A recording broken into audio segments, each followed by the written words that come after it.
Mga iga, nasa kustodiya na ng Manila Police District ang isang pulis na nambugbog umano sa isang binatilyong 16 anyos.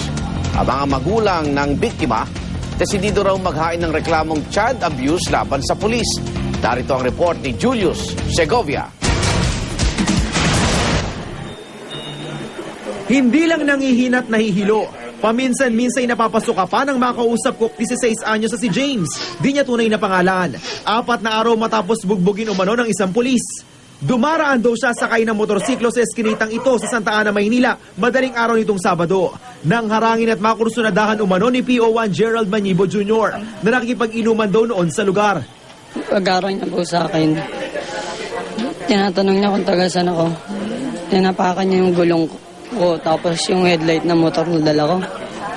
Tapos, umaangas daw ako. Anong niya, di ko ba daw siya kilala? Ayon sa biktima, nagmistula raw punching bag ang kanyang ulo matapos pagsusuntukin ni Manibo nang hindi bababa sa 6 na beses. Hinabol ako. Pinantaan niya ako papatayin. Gusto ko daw, doon niya na ako patayin sa loob.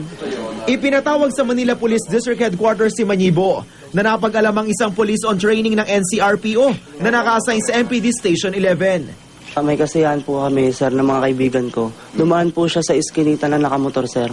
Mas ang bilis po nung takbo niya, tinamaan niya po yung upuan ng pinagpupestuhan namin. Tinulak niya po yung motor niya, tinamaan po ako dito, yung tambucho.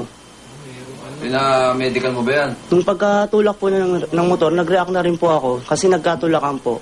Sabi niya po, nasapak ko po siya. Hindi nasapak. So, nasapak ko ba o hindi? Tinamaan po, sir. Pulis ka eh. Dapat inaresto mo siya eh.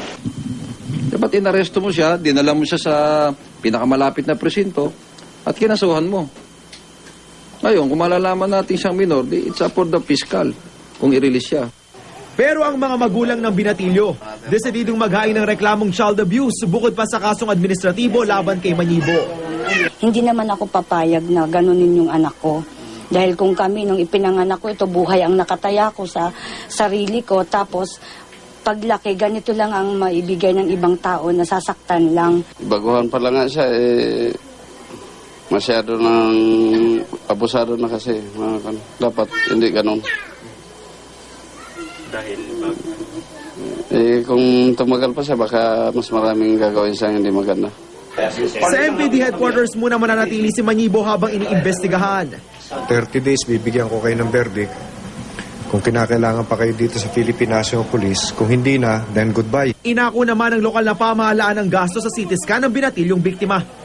Para sa unang balita, Julius Segovia reporting.